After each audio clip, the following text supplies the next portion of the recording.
أعوذ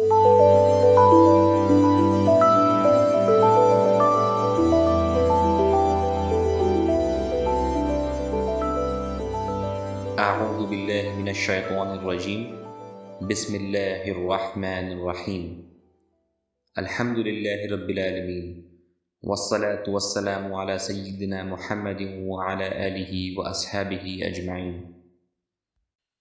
Fusus al-Iman is a concise format of explanations related to Sahih Iman based on Tafsir Asadi and Irshad al-Asadi.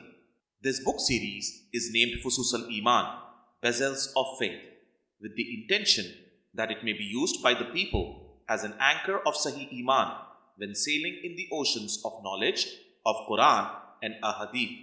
For the students of Quran and Ahadith, Fusus al-Iman can act as a primer that will help them solidify their Iman and prepare them for facing the onslaught of deviant sects who misinterpret the Quranic verses and Ahadith to lead them away from Islam.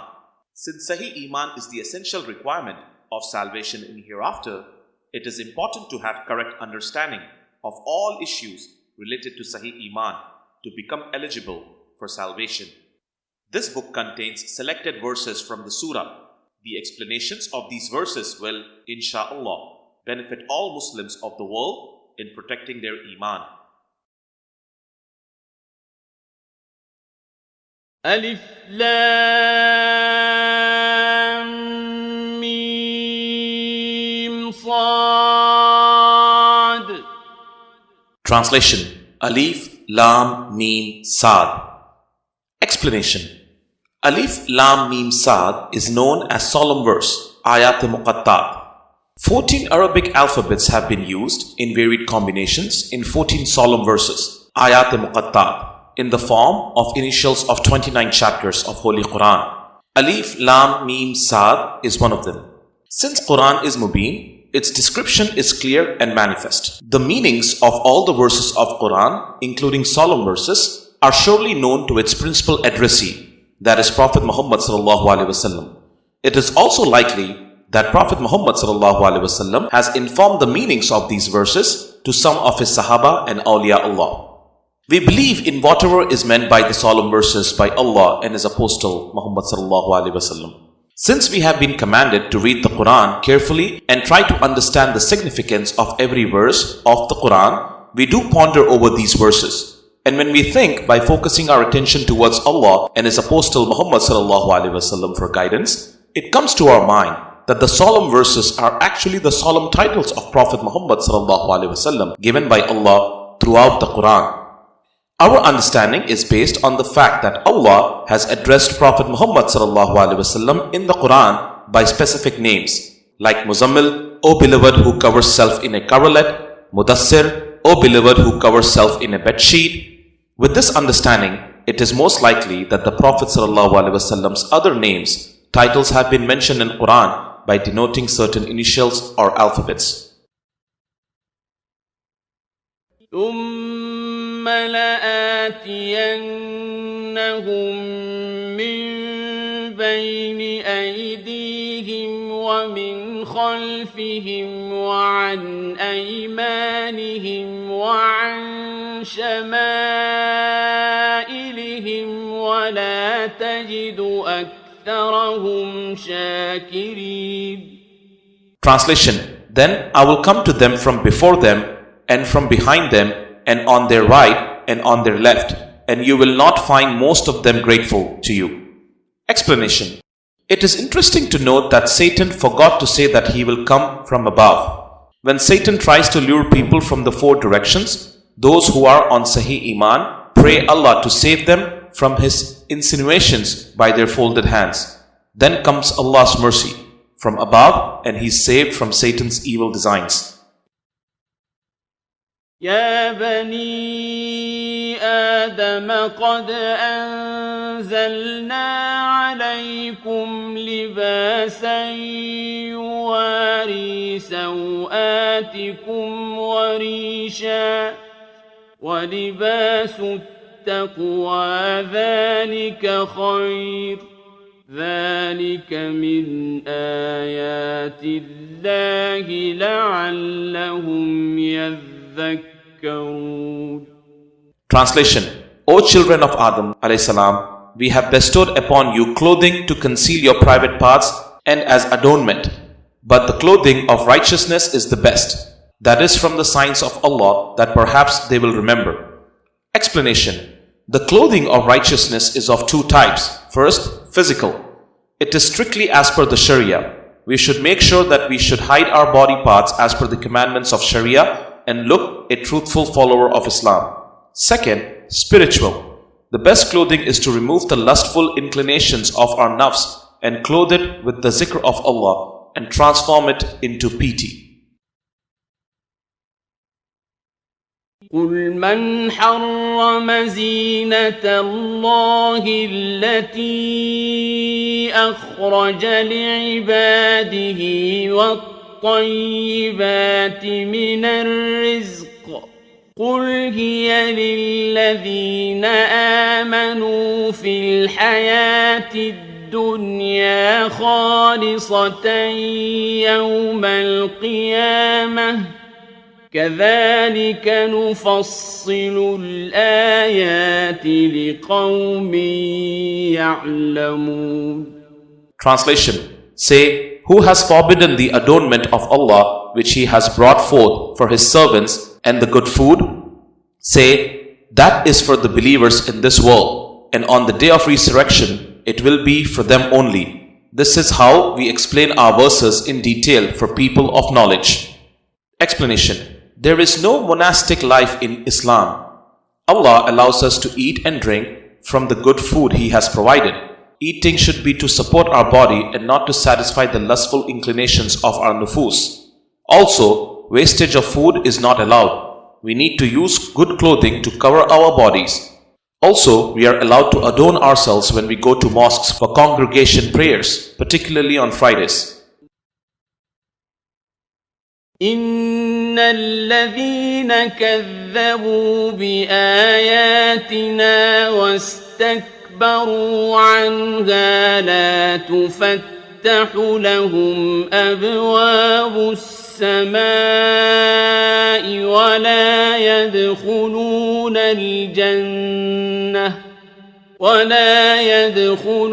الجنة حتى يلج الجمل في سم الخياط وكذلك نجزي المجرمين.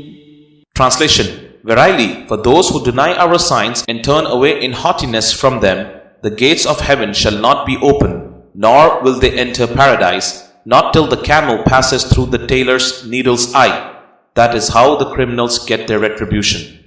Explanation: The camel to pass through the tailor's needle's eye is a phrase in Arabic to mean that the thing is impossible. أَوَعَجِبْتُمْ أَنْ جَاءَكُمْ ذِكْرٌ مِّن رَّبِّكُمْ عَلَى رَجُلٍ مِّنكُمْ لِيُنذِرَكُمْ ولتتقوا ولعلكم ترحمون. Translation: And are you surprised that an advice came to you from your Lord through a man among you, so that he may warn you, and that you may fear, and so that there be mercy upon you? Explanation: Brief history. It is in Ahadith, Al-Hakim, Ibn Khatir, Al-Haytami, At-Tabarani, Ibn Hajir, etc., that the Prophet ﷺ said, the period between Adam a.s. and Nuh a.s. is 10 qurun, plural of qarn. There are differences of opinions among scholars about the period of a qarn. Some say that it is 100 years, while others say that it is a generation. Those who say qarn is a generation, they mean that the period of a generation is equal to the lifespan of the people lived in that generation. It is in Quran, then we produced after them a generation of others. Al-Mu'minun 31. Since people used to live for over 1,000 years during those generations, the period between Adam a.s. and Nuh a.s. could sure be much longer than 10 centuries. There is another opinion of scholars based on the following hadith. It is in hadith, Ibn Abbas radiyallahu ta'ala anhu narrated that the Prophet ﷺ said, the period between Adam a.s. and Nuh a.s. was 10 qurun, all of which followed Islam. Bukhari. As per the above hadith, the 10 Qurun are related to the generations of Tawheed, or the generations of people who followed Islam, the religion of all prophets. This hadith does not negate that there may have been some generations in between who did not follow Islam. With this understanding, the period between Adam a.s. and Nuh a.s. could still be much longer. After Prophet Adam a.s., many successive generations followed his teachings. However, the ills among the people gradually developed over a period of time. During the generation of Nuh a.s., these ills peaked. Thus, Nuh a.s. was sent to guide and reform them. It is believed that the people of Nuh a.s. inhabited the region presently known as Iraq and around Mosul, Kurdistan, and areas bordering Armenia. The Quranic descriptions clarify that the people of Nuh a.s. were not ignorant. Their main problem was polytheism. They had associated certain idols with God. This evil practice gave rise to a lot of corruption among them. There was a religion clergy among them who represented false gods created by themselves. All economic, social and religious activity was run under them. They had a strong grip over their people. When corruption reached to a peak, Allah sent Nuh a.s. to set things right for them. However, all his efforts were repulsed by the clergy, which kept people under their control. When nothing seemed to work, Nuh a.s. prayed Allah not to spare even a single unbeliever on the face of the earth. It is in Quran. And Nuh a.s. said, "My Lord, do not leave upon the earth any disbelieving inhabitant." Nuh 26. The supplication was accepted and they were destroyed by a massive flood. ثم بعثنا من بعدهم موسى بآياتنا إلى فرعون وملئه فظلموا بها فانظر كيف كان عاقبة المفسدين. Translation. So we sent Musa a.s. with miracles after these apostles to the Pharaoh and his nobles, but they behaved unjustly. See then the end of the mischief mongers. Explanation. Quranic narrative regarding Musa a.s. refers to two pharaohs. The first was the one during whose reign Musa a.s. was born and in whose palace he was brought up. The second is the one whom Musa a.s. invited to Islam and who was asked to liberate the Israelis. It was this pharaoh who was drowned. The first pharaoh is considered to be Ramesses I, while the second pharaoh was his son, who had become a co-sharer in his father's authority during the latter's lifetime, and who, after his death, became the ruler of Egypt. There is no authentic record of the dates and years of their rule.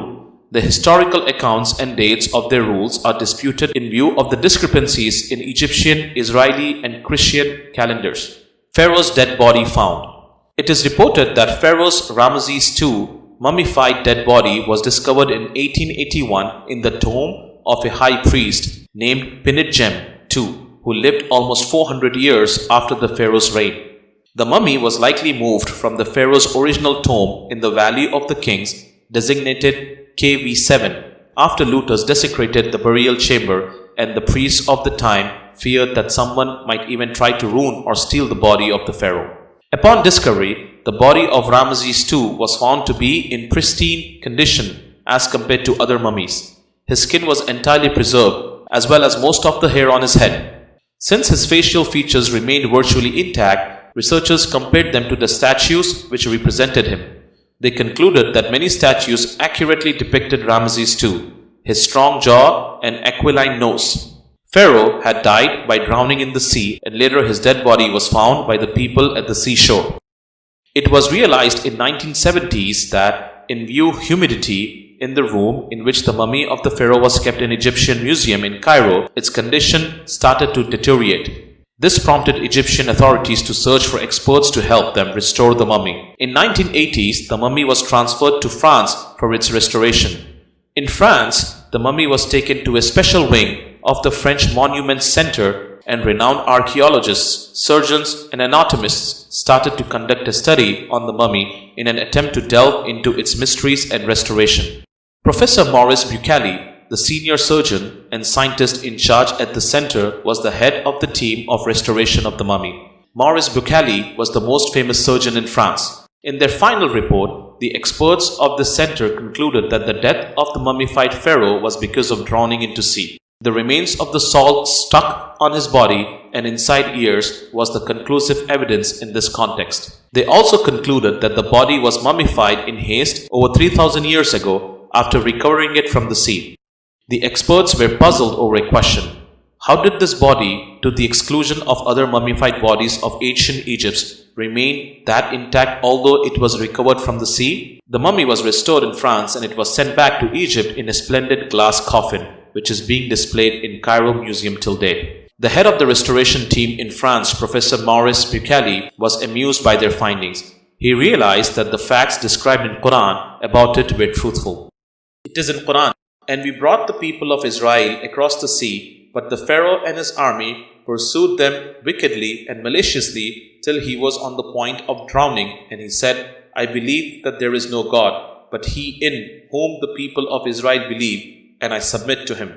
Yunus 90. It is in Quran, you surrender now, but before this you always rebelled and were of those engaged in causing disorder and corruption. Yunus 91. It is in Quran, this day we shall salvage your body so that you may be a pointer for those after you, and indeed most people are neglectful of our signs. Yunus 92. ولما جاء موسى لميقاتنا وكلمه ربه قال رب أرني أنظر إليك قال لن تراني ولكن انظر إلى الجبل فإن استقر مكانه فسوف تراني فلما تجلى ربه للجبل جعله دكا وخر موسى صعقا فلما أفاق قال سبحانك تبت إليك وأنا أول المؤمنين. Translation. When Musa a.s. arrived at the appointed time and his Lord spoke to him, he said, O Lord, reveal yourself to me that I may behold you. You cannot behold me, he said. But look at the mountain. If it remains firm in its place, you may then behold me. When his Lord reflected his effulgence on the mountain, it crumbled into a heap of dust, and Musa a.s. fell unconscious. When he came back to senses, he said, All glory to you. I turn to you in repentance, and I am the first to believe. Explanation. What happened to Musa a.s. when Allah reflected his tajalli on the mountain was the state of annihilation or deliverance. The first one to see Allah's tajalli-e-zati and tajalli-e-sifati both was Prophet Muhammad sallallahu alaihi wasallam. What is the meaning of vision of Allah? We believe in all Quranic verses, in all ahadith that have reached to us from authentic sources. We also believe in sayings of Sahaba, the interpretations of Imams of Fiqh and theology, and our Shuyukh of Ihsan. It is in Quran, the people who strive in our way, we, Allah, show and put them on the right path. Al-Ankabut 69. The meanings of manifestation are: first, sign; second, refulgence; third, expression; fourth, appearance; and fifth, materialization. Absolute existence of Allah cannot be manifested in a shape, body, form of any kind. Exclusive, divine, or creature-like. Allah is free from time, place, form, and composition, physical or spiritual. He does not live in a place and is not made up of parts like hands, eyes, face, etc. He is pure from the consideration of any kind of body, physical, spiritual, visible, or invisible. His unity, Zat-e-Ilahi, cannot be expressed within the limitations of time, space, and dwelling. Therefore, it cannot be seen by human beings from their physical eyes or the eyes of their hearts or spiritual eyes. No one can see Allah, including prophets, awliya Allah, or anybody in this world, or in hereafter, or beyond. This is the meaning of the following Quranic verses and ahadith that negate the vision of Allah. It is in Quran, nothing is like Him, and He is the seer and hearer. Ash-Shura 11. It is in Quran, people's eyes, be it physical eyes or heart eyes or spiritual eyes, cannot see Him. He sees their eyes, them. He has minute vision and is aware of everything. Al-An'am 103. Third, it is in Quran, it is not fitting for a human being that Allah should speak to him except by inspiration or from behind a veil, or by sending off an apostle to reveal with Allah's permission what Allah wills, and He is most high, all wise. Ash-Shura 51. Whoever has seen Him has either seen His Tajalliya Zati or Tajalliya Sifati in the shape of His creatures. There are 99 famous names of Allah. What is name? Name is the mixture of Zat, person plus Sifat, attribute. Allah's name is Rahman, compassionate, meaning it is the mixture of His Zat plus His attribute of compassion towards His creatures. Similarly, His name is Rahim, merciful, which is the mixture of His Zat plus His attribute of mercy towards His creatures. The same is the case with His other names, epithets of Allah. Allah likes to show His compassion, His mercy, and His other attributes to His creatures so that they see His magnificence, independence, self-subsistence, and their dependence upon Him. Thus, Allah's Tajalliyat Asma wa al-Sifat or signs appear in front of us in various shapes and forms continuously. It is in Quran, say, O Prophet ﷺ, praise be to Allah. He will show you His signs and you will recognize them. Your Lord is not heedless of anything you do. An-Naml 93. The entire cosmos and all worlds in it are the places of manifestation of Allah's signs or tajalliyat, which can appear in any form or shape. It is in Hadith, Ibn Abbas radiallahu ta'ala anhu narrated that Prophet Muhammad sallallahu alaihi wasallam said, I saw my Lord, the exalted and glorious, in the most beautiful form. Akrama radiallahu ta'ala anhu said, on this I submitted, does not Allah say that people's eyes cannot perceive Him? He perceives their eyes. Then Ibn Abbas radiallahu ta'ala anhu said, hey, this is true when Allah's refulgence, tajalli, is from the divine light, which is the light of His unity. Prophet Muhammad sallallahu alaihi wasallam has seen his sustainer, Rabb, twice. Tirmidhi. It is in Hadith, Abdullah bin Shaqiq reported, I said to Abu Dhar radiallahu ta'ala anhu, had I seen the apostle of Allah, I would have asked him. He, Abu Dhar radiallahu ta'ala anhu said, what is that thing that you wanted to inquire of him? He said, I wanted to ask him whether he had seen his Lord. Abu Dhar radiallahu ta'ala anhu said, I in fact inquired of him, and he replied, I saw light. Allah's Tajalliya Zati. Muslim. The above ahadith clearly distinguish between manifestation of Allah's Tajalliya Zati, which is referred to as light of His unity, and Tajalliya Sifati, manifestation of Allah's attributes. Prophet Muhammad ﷺ saw Allah in both Tajalliya Zati and Tajalliya Sifati. In Tajalliya Zati, what the Prophet ﷺ witnessed is formless light. And in Tajalliya Sifati, the Prophet ﷺ saw Allah in the shape of a human being.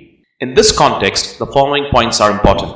First, sighting of Allah in Tajalliya Asma wa Sifat will be in the shape of His creatures, or in the shape of a human being, or any other shape. Second, sighting of Allah in Tajalliya Zati is formless light.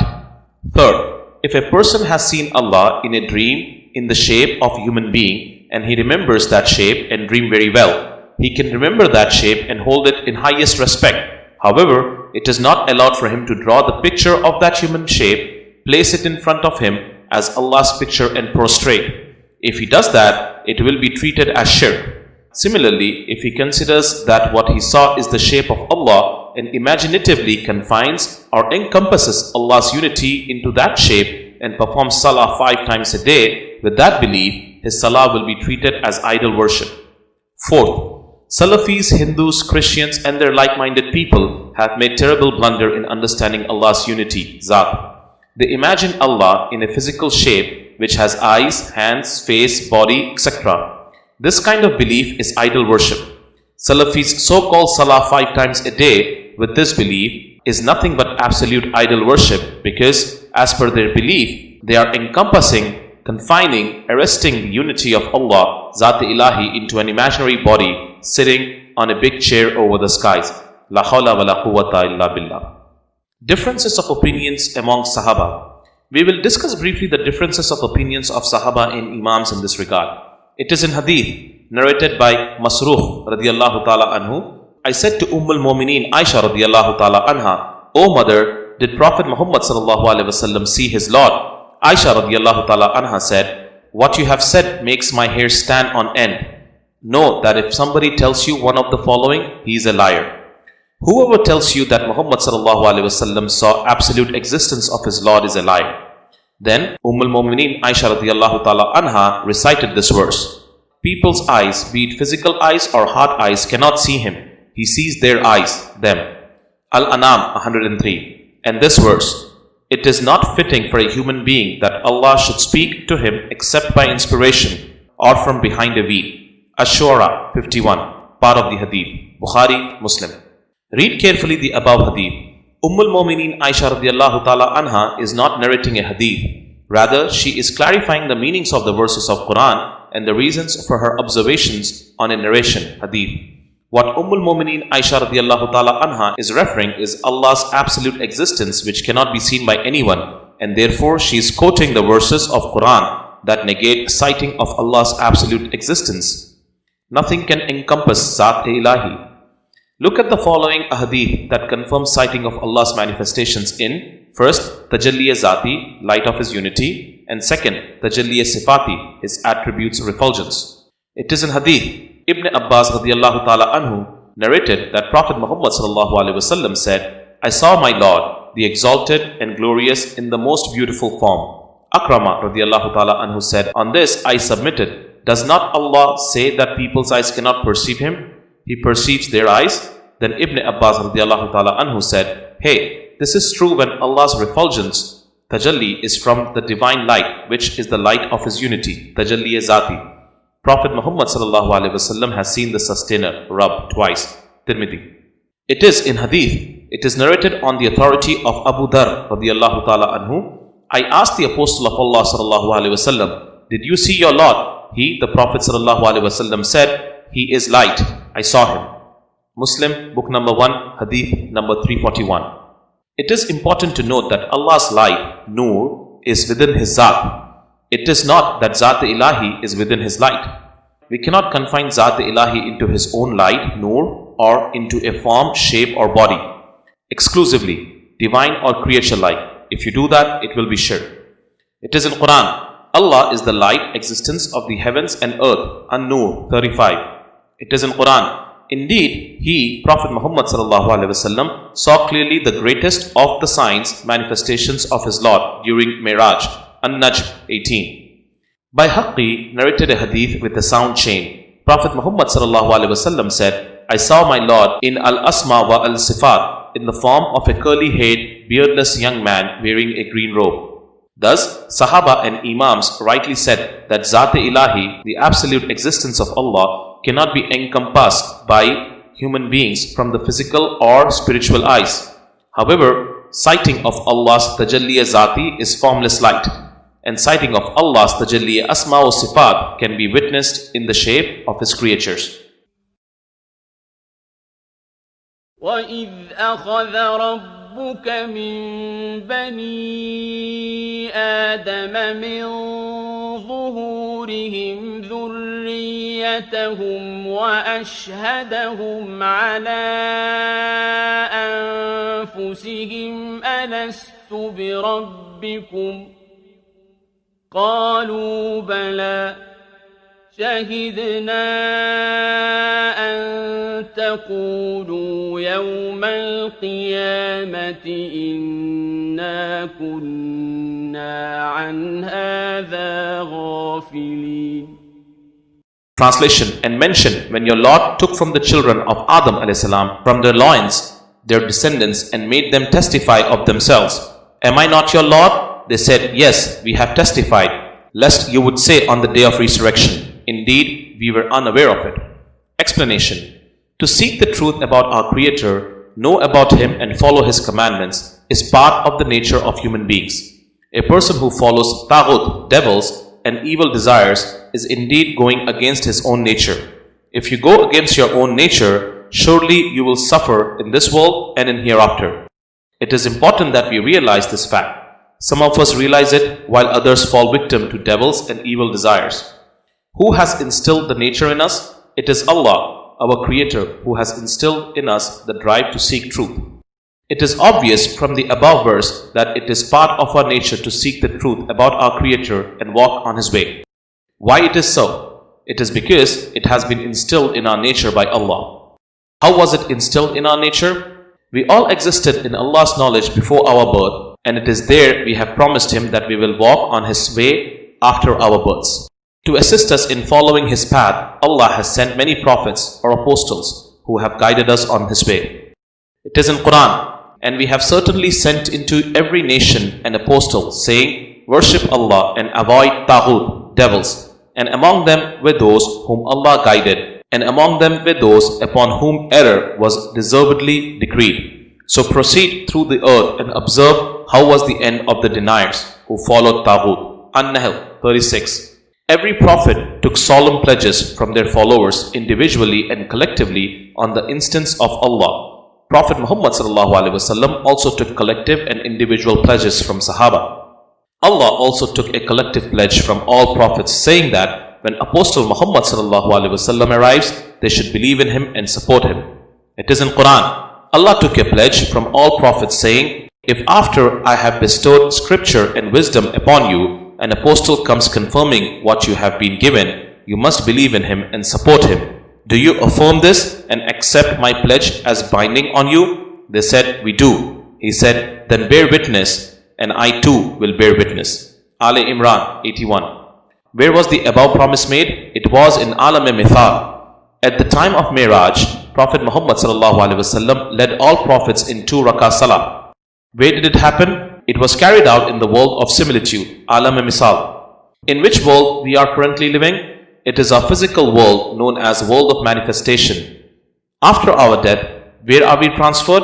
We are transferred to the world of similitude. A part of this world is known as the world after death.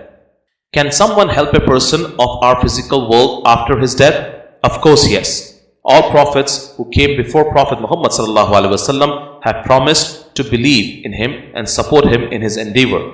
The message of Prophet Muhammad ﷺ is the culmination of the messages of all previous prophets. They all pledged, and Allah said, He stands witness to the pledge given by all the prophets.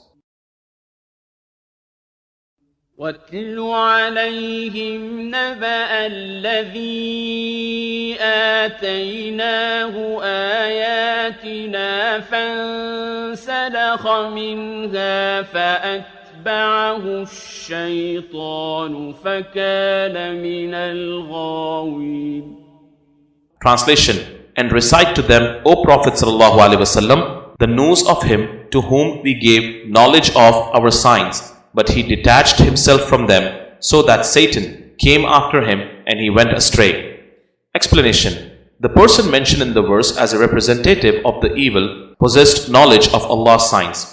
This should have helped him to give up the attitude which he knew was wrong and to act in a manner which he knew to be right. Had he followed the truth and acted righteously, Allah would have enabled him to rise to higher levels. He, however, occupied himself with the pleasures and embellishments of the worldly life. Instead of resisting worldly temptations, he totally succumbed to them and brazenly violated all limits and turned away from the truth. Because of his moral weakness, he was misled by Satan. In the company of Satan, he was driven from one act of depravity to another until he landed in the company of those who are totally under Satan's control and who have lost all capacity for rational judgment. Allah compares this person to a dog. A dog's protruding tongue and the unceasing flow of saliva from his mouth symbolize the unquenchable greed. Some people say that this person was from the Israelis who lived during the time of Musa alayhi salam. قُلْ لَا أَمْلِكُ لِنَفْسِي نَفْعًا وَلَا ضَرًّا إِلَّا مَا شَاءَ اللَّهُ وَلَوْ كُنْتُ أَعْلَمُ أعلم الغيب لاستكثرت من الخير وما مسني السوء إن أنا إلا نذير وبشير لقوم يؤمنون. Translation.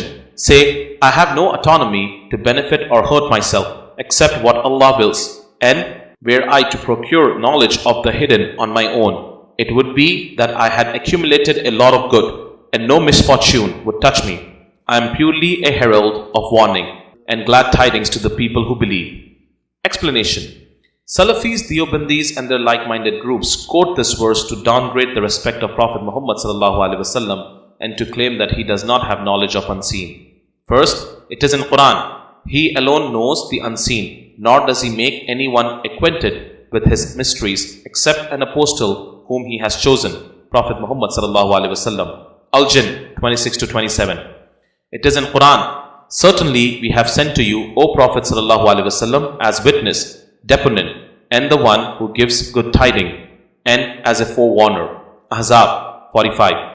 Who is a witness as per the law? He is the one who sees things from his eyes. Statement of a deponent who has only heard about a thing is not acceptable in the court of law.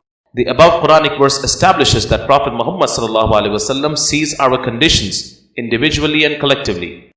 Third, it is in Quran. Apostle ﷺ has been raised from yourselves. Your living wrongly with its consequent suffering presses heavily upon him. He is ardently desirous of your welfare, and for those of you who are believers, he is full of pity, merciful. At-Tawbah 128. Fourth, it is in Hadith. It is narrated on the authority of Ibn Abbas radiallahu ta'ala anhu that the Prophet ﷺ said, My sustainer came to me in a very good face and said, O Muhammad ﷺ, I submitted, Yes, my Lord, present. He said, Do you know that the sublime angels argue with each other in what? I submitted, I do not know. Then he placed his hands of omnipotence, thus the Qudrat, in between my shoulders, and I found the coolness of the hand into my chest. And then I knew whatever there is in the skies and the earth. Bukhari, Tirmidhi, Mishkat. Fifth, it is in Hadith, narrated Umar radiallahu ta'ala anhu. One day, the Prophet ﷺ stood up among us for a long period and informed us about the beginning of creation and talked about everything in detail till he mentioned how the people of paradise will enter their places and the people of hell will enter their places. Some remembered what he had said and some forgot it. Bukhari. Sixth, it is in Hadith, narrated Hudayfa radiallahu ta'ala anhu. The Prophet ﷺ once delivered a speech in front of us wherein he left nothing but mentioned about everything that would happen till the hour. Some of us stored that in their minds and some forgot it. After that speech, I used to see events taking place which had been referred to in that speech, but I had forgotten them before their occurrence. Then I would recognize such events as a man recognizes another man who has been absent and then sees and recognizes him. Bukhari. 7. It is in Hadith. Abu Dhar radiallahu ta'ala anhu narrates, when the Apostle of Allah ﷺ left us, there was not a bird that flies in the sky, but that he had given us some knowledge about it. Ahmad Tabrani. 8. It is in Quran. Thus we showed to Ibrahim a.s. visible and invisible world of the heavens and the earth, that he could be among those who have certainty of belief. Al-An'am 75. والذين تدعون من دونه لا يستطيعون نصركم ولا أنفسهم ينصرون. Translation. And those whom you worship besides him cannot help you, nor do they help themselves. Explanation. The above verses are meant for the idol worshippers and polytheists. But the deviant sects like Kharijis, Salafis, Deobandis and their like-minded groups impose these verses on Prophet Muhammad ﷺ, Sahaba, Aimma and Awliya Allah, and claim that after death they cannot hear or talk. In this state, they equate them with the idols of idol worshippers and claim that visiting their graves for barakah is shirk. It is in Quran, Your guardian or solver of grievances can only be Allah and His Apostle sallallahu alaihi wasallam, and those who believe, who establish salah and pay zakat and bow down in prayer. Al-Ma'idah 55. It is in hadith, Ibn Umar radiyallahu ta'ala anhu considered the Khawarij and the heretics, Salafis, Deobandis and the like-minded groups as the worst beings in creation, meaning worse than Satan and his subordinate shayateen. And he said, there went two verses which were revealed about the disbelievers, the pagans of Makkah, and applied them to the believers, prophets, Sahaba, Awliyaullah and Muslims. Bukhari, chapter Khawarijin. They mislead people by saying that Prophet Muhammad sallallahu alaihi wasallam was not the wasila, rather his dua was a wasila. They also say that since Prophet sallallahu alaihi wasallam is dead, he is no more a wasila. With their blasphemous rhetoric, they aim to equate the Prophet sallallahu alaihi wasallam with sinful human beings. The following supplication, dua, is mentioned in many ahadith books like Tirmidhi, Nasai, Tabrani, Ibn Huzaymah, Hakim, Bayhaqi, etc. The dua confirms the fact that his wasila is equally important both during of his physical span of life, after his death, on the day of judgment and beyond. The people of the book used to make his wasila even before his birth, and their supplications were answered by Allah. O Allah, I implore, I beg to you with the mediation, wasila of your revered beloved Prophet sallallahu alaihi wasallam, who is chosen by you. O beloved of the Almighty, O Muhammad sallallahu alaihi wasallam, we implore to Allah with your mediation, wasila. Kindly mediate for us with Allah. O sacred Apostle sallallahu alaihi wasallam, O Allah, kindly accept the intercession, shafa, of our Prophet sallallahu alaihi wasallam for us in view of the honor and grace he has with you. As a matter of fact, our dua will not be accepted if we do not send durood on Prophet Muhammad sallallahu alaihi wasallam before and after the dua, and seek Allah's favor by the mediation, wasila, of Prophet Muhammad sallallahu alaihi wasallam. وَإِمَّا يَنزَغَنَّكَ مِنَ الشَّيْطَانِ نَزْغٌ فَاسْتَعِذْ بِاللَّهِ إِنَّهُ سَمِيعٌ عَلِيمٌ. Translation: O believers, if an evil consideration comes to you from Satan, seek refuge in Allah. Indeed, He is all-hearing and all-knowing. Explanation: the above verse teaches us that whenever there is an evil consideration coming to our mind, we should take refuge in Allah. What are evil considerations and how do we get rid of them? Shaykh Muhammad Abdul Qadir Siddiqui rahmatullah alayh has described some interesting details about evil considerations in his books. Below are excerpts from his books. Considerations, Khatrat. When the divine wayfarer, Salik, steps into the divine way, Rah-e-Khuda, and intends to perform virtuous deeds and tries to train anima, corporeal self, nafs, by way of invocation and good deeds, both his enemies, the anima and Satan, who have been misleading him all along by hiding in the ambuscade, endeavor to hold him away from this path. How they achieve this? By insinuations. They are known as evil considerations or evil promptings. There are some good considerations as well that come to our mind. In all, there are 4 types of considerations as follows. First, satanic consideration. Their work is to create disbelief about Allah, stop from divine mindfulness, and to involve the person in worldly affairs and playfulness to an extent that he is unable to contemplate about Allah at all. Second, anima's consideration. The objective of anima is to enjoy, eat, drink, dress, marry, lead a luxurious life, etc. But if you train, it becomes rational also. When the horse becomes mischievous and does not allow the rider to touch, it is trained with great difficulty. Once trained, he starts walking the bigul, call. Try to get up in the last quarter of the night for prayers. After a few days, your sleep will automatically break around that time, and your anima, corporeal self, will be able to do the good deeds. The evil considerations of anima and Satan give birth to villainous anima. Third, angelic consideration.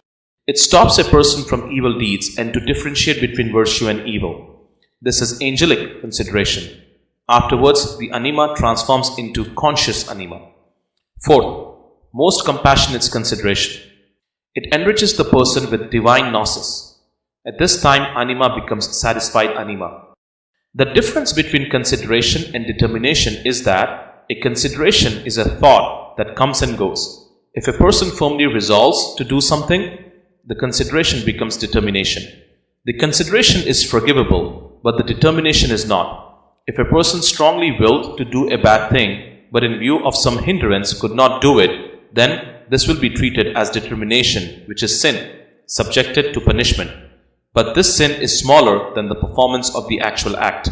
In any case, from morning till evening, several good and bad thoughts come to our minds and go. All these are not subjected to scrutiny, but determinations are subject to questioning.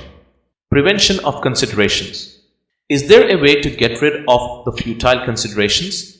An important principle of prevention of consideration is to keep one's eyes on one's footsteps and maintain recluse in association. Always keep your eyes down. Do not look hither and thither. Human face has dreadful attraction. To whoever we see, his face comes straight into the heart through our eyes. When you look all over the places, your heart will become bewildered and you will not have tranquility. The face of human being is calamitous and an affliction to the viewer. Sufi shuyukh say that the head of the human being is the portrait of the most beneficent. It has all the 7 attributes. It has life and it has knowledge, and above all, it has attachment and affection. The eyes of the human being are great hunters. The red veins in them are like a net spread over to catch the victims. Safeguard your eyes and escape from others' eyes for a few days. When your heart settles on one point, monotheism, and the fact of the cosmos gets unfolded for you, nothing will be troublesome. When otherness vanishes, things will not cause trouble. You will see everyone with the eye of precision. It is in Quran. Soon will we let signs manifest themselves, bringing about a change in their lives, both outward and inward. Fussilat 53. There is one more thing. Do not eat a variety of food. The tastefulness of the multiplicity of food creates distraction in thoughts. When you eat compounds, how will you get unification? Whatever wasteful or impossible thought comes to your mind, howsoever inappropriate time it is, respond positively and supplicate with Almighty to save you from evil thoughts. Supplication is an imperative ordained by Allah. It is in Quran, you pray and I will give you. Ghafir 60. It is in Hadith, supplication is the essence of all prayers. Tirmidhi. Other proved remedies for the elimination of evil considerations are as follows. First, when you get excessive evil considerations, change your state, meaning if you are sitting, stand, and if you are standing, start walking or sit down. The principle behind this prevention is change in movement. Second, when a consideration comes to your mind, you run from it. After a few moments, the consideration will be left behind and you will go away from it, or think that the consideration is running away from you. With this practice, the evil consideration can be restricted to a large extent. Third, if some consideration comes to you, tell it, if you bother us, where will we find a refuge? Fourth, say, stop it, and release your breath forcefully. Fifth, when a consideration comes, addressing it, some people say, oh, you have come. Whatever form and whatever shape you change, I recognize you well, because you are the only source of existence. Sixth, recitation of this Quranic verse also helps in the reduction of considerations. It is in Quran. Should he like it, he can make you die out and replace you by a new set of people. Ibrahim 19-20. It does not make difference even if you utter this verse in your heart during Salah. 7. You can also recite this Quranic verse. It is in Quran. Say everything is from Allah. An-Nisa 78. 8th. You can recite this verse. It is in Quran. At rest in the thoughts of Allah are the hearts of those who believe in Him. Indeed, the hearts of men feel at rest in the thought of Allah. Al-Ra'd 13. And impulse your heart with the invocation of Allah, Allah. 9. If you repeat it, recite divine epithet, Ya Khahar. All evil considerations are burned, but you should invoke this epithet by taking permission of a sheikh, otherwise you will get perpetration of heart. 10. You can also invoke these 4 epithets: Ya Khallaq, Ya Fa'al, Ya Musawwir, and Ya Khahhar. 11th, often literate people have the habit of imaginary flights of fancies. One should think of an integrated schedule of deeds for his whole life, as well as the fractional schedule for the following few days. If a consideration about the schedule comes again, it should be told that the issue has already been decided. Why this useless thought has come again? 12. If a consideration comes for achieving something in a particular fashion, convert it into a supplication and turn towards Allah, saying that I need this thing and I want to seek it this way. Kindly bestow upon me this thing and guide me in achieving it. Even if you think a lot about it, all your imaginations will turn into supplications. And as supplication is the primary form of worship, Satan will never allow it to continue, and these considerations will stop abruptly. The objective of Satan is to refrain you from mindfulness of Allah and see that you spend your life in wasteful thoughts in destroying your life. Once you turn the consideration into a supplication, Satan will get irritated and will leave you alone and will contemplate another way to deviate you from Allah's mindfulness. 13. The best course of all the above is the way Allah has taught us, that is, seeking Allah's protection. Seeking Allah's protection is supplication, and supplication is the primary form of worship. If your servant, do not depend upon any of your abilities. There is no sway or strength save that of Allah. Seek the protection of your sustainer. He is absolutely sufficient for you. He is the one who grants your supplications, and He is the one who is helpful in overcoming all your difficulties. If you refrain from defiance and disobedience and come under the protection of His mercy, who can cause you harm? It is in Quran. So flee to Allah. At-Dhariyat 50. Then who can misguide you? It is in Quran. The people who strive in our way, we show and put them on the right path. Al-Ankabut 69. واذكر ربك في نفسك تضرعا وخيفة ودون الجهر من القول بالغدو والآصال ولا تكن من الغافلين. Translation: O believers, remember your Lord within your hearts humbly and with fear, and softly with your tongues, morning and evening, and do not be of the neglectful. Explanation: how do we remember our Lord? It is by reciting and invoking Him by His beautiful names. This is known as zikr. Details in this context can be read in the tafsir of verse 191, Surah Ali Imran. It is in Quran. And to Allah belong the best names, so invoke Him by them, and leave the company of those who practice deviation concerning His names. They will get retribution of what they have been doing. Al-Araf 180. صدق الله العلي العظيم وصدق رسوله النبي الكريم صلى الله عليه وآله وسلم.